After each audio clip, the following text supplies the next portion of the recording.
Pessoal, durante a campanha eleitoral, a turma da esquerda falou que o Brasil, sob a gestão Lula, ia bater muitos recordes. Não estavam muito errados, não. Só erraram o rumo, porque não é recorde bom, não. É recorde mal mesmo. Olha só essa matéria do Jamil Chad, do UOL. Brasil é líder mundial de casos e mortes por dengue em 2024.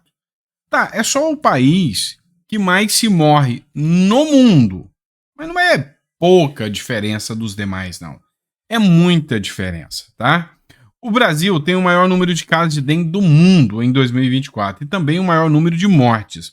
Num informe publicado nesta quinta-feira, a Organização Mundial da Saúde indicou que o registro aponta que o continente americano já superou a marca de 2023 em casos da doença.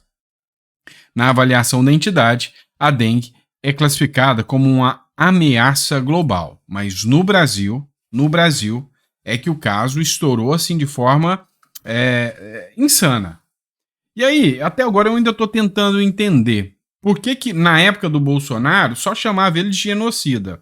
Agora, na época do Lula, é um caso global, é um caso, uma doença congênita, assim, nunca é culpa do governo, né? Durante a pandemia que matou mundialmente, né, todos os países do mundo, né, de forma assim assustadora em todos do mundo, a culpa era tudo do Bolsonaro e é lógico que o Bolsonaro era um tremendo de um genocida.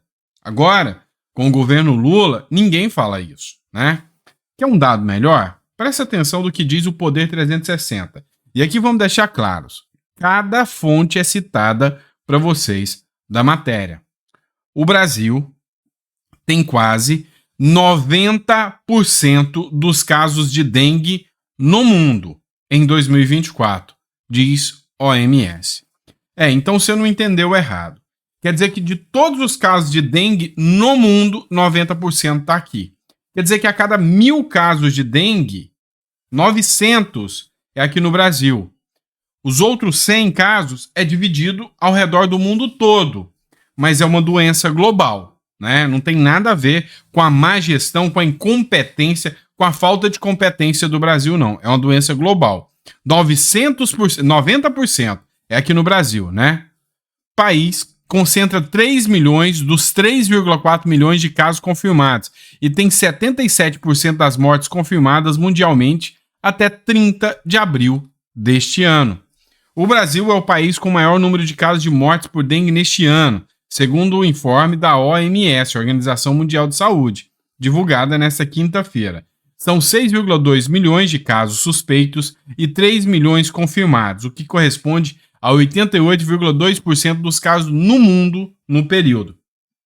Até 30 de abril, a soma dos casos notificados mundialmente foi de 7,6 milhões. Desses 3,4 milhões foram confirmados. Ao todo, foram registradas 3.680 mortes, 177% desse total aqui no Brasil. Então, assim, são números assustadores. E por que a gente está falando disso? Às vezes você entra no editorial aqui, pelo menos de 2 em 2 dias eu estou trazendo atualização. É porque durante o governo passado, a imprensa fazia questão de estar relembrando todo mundo os casos de Covid, o quanto a Covid era perigosa, o quanto você precisava tomar cuidado. Mas parece que dessa vez a imprensa não está nem preocupada em alertar a população. O governo Lula cortou milhares de reais na prevenção da dengue, né? Assim, você não vê manifestação do presidente falando, olha, gente, a dengue tá aí, vamos resolver esse problema. Você não vê. Simplesmente ignoraram. Mas tá bom. Genocida é só se for o Bolsonaro, né? Ninguém tá falando nada. Vamos lá. Outra matéria que a gente precisa discutir, matéria do Metrópolis. Sabe, assim, não fez mais do que o mínimo. Vou falar do ministro do Supremo, Alexandre de Moraes. Moraes mantém presos suspeitos de ameaça e se declara impedido no caso. Ou seja, você deve ter acompanhado o último editorial, onde 2 irmãos foram presos por ordem do próprio Alexandre de Moraes, segundo eles, porque eles tinham ameaçado a família do Alexandre de Moraes. A OAB se manifestou e falou: que absurdo é esse? Que disparate! Um ministro do Supremo, ele não pode ser vítima e julgador no mesmo caso. Atingiu a família dele e ele não pode julgar isso aí. Então o Alexandre de Moraes, vendo que até o AB, que é acostumada a ir pro bono em relação ao Alexandre de Moraes, falou, nossa, até a AB criticou dessa vez, tá bom, vou recuar. Ó, eu me declaro impedido, mas vão ficar presos. Você tem noção de que se ele é um juiz impedido, todas as ações dele são nulas, inclusive o foro. Cá entre nós, esses caras, eles têm foro privilegiado, tá previsto isso na Constituição? Não tá, gente. Então, assim, são tantos atropelos que a gente fica até sem jeito, fica até com um pouco de vergonha de falar, não, eu estudei direito um dia na vida, eu me formei, passei no OAB, virei advogado, para chegar aqui para vocês e falar, não, eu não entendo nada de direito. Porque a lei fala isso e eles decidem diferente, então eu acho que quem tá errado é meus professores. Vou processar todo mundo, porque me ensinaram tudo errado. Me ensinaram questão de competência, me ensinaram a questão de impedimento, suspeição, deve ter me ensinado tudo errado. Porque, pelo que eu e a maioria que eu converso, todos os advogados que eu converso, sabem, o réu não pode ser o juiz do caso. A competência se define pelo réu. Então, assim, sabe, e não pela vítima. São coisas insanas demais. O ministro Alexandre de Moraes, do Supremo Tribunal Federal, se declarou impedido de permanecer no caso da ameaça e perseguição contra os seus familiares. Cara, não fez mais do que a obrigação. Tem gente falando parabéns, não fez mais do que o mínimo da obrigação, tá? Porque aqui é o óbvio do óbvio, tá? Ainda assim, Moraes manteve a prisão preventiva dos dois suspeitos nesta sexta-feira pelo suposto envolvimento nas ameaças. Olha, vamos deixar claro aqui, eu não estou defendendo os dois que fizeram isso, não tive acesso aos autos, não sei o que aconteceu, meu papel aqui é analisar o direito. E se eles fizeram os crimes de ameaça, eles que respondam como tal. Só que o que a gente não pode falar é que a gente banalize atropelos ao direito, isso não dá.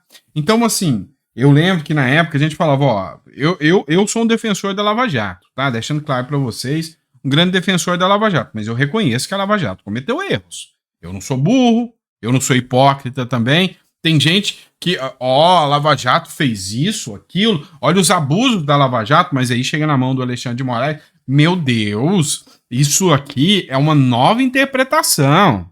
Não, isso é hipocrisia, tá? Então, assim, eu gosto de gente que tem credibilidade. Quando é uma coisa, é tanto quanto direita quanto esquerda. Por exemplo, o Glenn Greenwald, que bateu na Lava Jato ali, fez o Lula é perseguido e tal, a Lava Jato tá abusando, beleza. Mas na hora que chegou na mão do Alexandre de Moraes, também falou, opa, agora os bolsonaristas estão sendo perseguidos. Ou seja, são questões de convicções. Então, isso é muito importante. Para mim, a pessoa que defende a atuação hoje do Supremo Tribunal Federal em casos como esse, que defende as prisões do 8 de janeiro, desculpa, essa pessoa tá com viés político, essa pessoa não tá nem de longe com viés jurídico, tá? Então essa pessoa tá jogando fora os conceitos mínimos do direito, que é a questão da competência, é a questão do juiz natural que vai julgar, tribunal de exceção, desculpa, mas não dá para ser assim. Então, sem sombra de dúvidas, o mínimo que se poderia fazer é declarar impedido mesmo, tá? É o mínimo, mas não poderia ter mantido a prisão, deveria ter remetido de volta ou melhor, não deveria ter dado a ordem de prisão. Cometeu abuso de direito ao fazer isso, tá? Assim que chegou, deveria ter remetido, né, esse caso para o juiz competente. E a Procuradoria-Geral da República deveria ter já endereçado para o STF, o STF mandava para o juízo competente. Pelo menos eu tenho essa visão. Pessoal, vamos comentar aqui de um caso que aconteceu lá em Portugal, lá na Alemanha, perdão, acompanhei pela CNN Portugal, mas aconteceu lá na Alemanha. É o seguinte, teve um evento da direita lá na Alemanha. Então, era uma mobilização que aconteceria lá na Alemanha. O que aconteceu foi o seguinte, um jornalista, ativista, anti-Islã, Ele argumenta que, sabe, a Alemanha está sendo tomada pelo pessoal ali do Oriente Médio e a Alemanha está se tornando perigosa, está uma situação muito caótica. Inclusive, quando eu tive no Paraguai, eu andei olhando algumas matérias lá, tem um monte de alemão que sai da Alemanha e está indo para o Paraguai para fugir, tá? Olha que absurdo, para fugir, porque esse grupo Islã está tomando conta da Alemanha. Então, tem até uma matéria na CNN, para quem quiser ver, da CNN Brasil. Então, é um caso que está se tornando assim uma discussão tremenda na Alemanha. E aí, esse evento que aconteceria, um evento de direita, contra a imigração desenfreada que está acontecendo na Alemanha, um maluco entrou armado e começou a esfaquear pessoas. Olha só, matéria até da Folha de São Paulo. Atentado à faca contra manifestação de ultradireita, né? Agora não é extrema, não. Agora é ultradireita. Deixa ativista anti-islã ferido na Alemanha. Um homem armado com uma faca atacou uma manifestação de ultradireita na cidade de Mannheim, no sudoeste da Alemanha, e feriu ao menos 2 pessoas antes de ser baleado por um policial com uma arma de fogo nessa sexta-feira. De acordo com o primeiro-ministro alemão, Olaf Scholz, várias pessoas ficaram gravemente feridas. Meus pensamentos estão com as vítimas, escreveu o político na rede social X. A violência é absolutamente inaceitável. Então, só para vocês entenderem o que aconteceu. Ia ter um evento onde esse jornalista, ativista anti-islã, Michael Schuttenberg, tá? Que é o jornalista, ele ia fazer um discurso anti-islã, tá? E esse cara surgiu e começou a esfaquear as pessoas. Teve um dado momento que um cara encapuzado veio e segurou o ofensor, o cara que estava esfaqueando as pessoas. Mas ele acabou escapulindo o criminoso. E aí os policiais da Alemanha se confundiram, acharam que o cara que estava tentando segurar o agressor era o agressor, foram para cima dele e imobilizaram o que estava segurando o agressor, né? Um cara que estava na manifestação. Enquanto o policial segurava o que estava tentando ajudar, o agressor veio e esfaqueou as costas do policial. Então, o Michael Schuttenberg, ele tomou facada nas costas também, facada no rosto, passa bem, mas ao todo, com a atualização que a gente pegou da matéria da CNN em português, 6 pessoas foram gravemente feridas em virtude desse ataque aí. E assim, a gente pode dizer que é um ataque da esquerda contra a direita. Claro que é, cara. Assim, inevitavelmente a gente sabe como é que é o discurso, quem é que defende essas pautas migratórias. É discurso da esquerda, tá? É discurso da esquerda. A gente sabe como que funciona essa situação toda aí. E assim, é grave, né? Grave. E aí, em momento algum, eles deixam transparecer isso, né? Então, assim, grave demais. Vamos lá, olha só. Vamos fazer uma comparação aqui. Matéria oficial do governo de São Paulo. 15 meses de gestão, governo de São Paulo, governo Tarcísio, só para deixar claro, entrega 2 obras por dia em escolas estaduais. No período foram investidos 846 milhões em obras, reformas e construções beneficiaram 562 mil alunos. Então, com Tarcísio, 2 obras por dia só no setor da educação. Por que eu estou colocando isso aqui? Para vocês compararem. E o governo federal?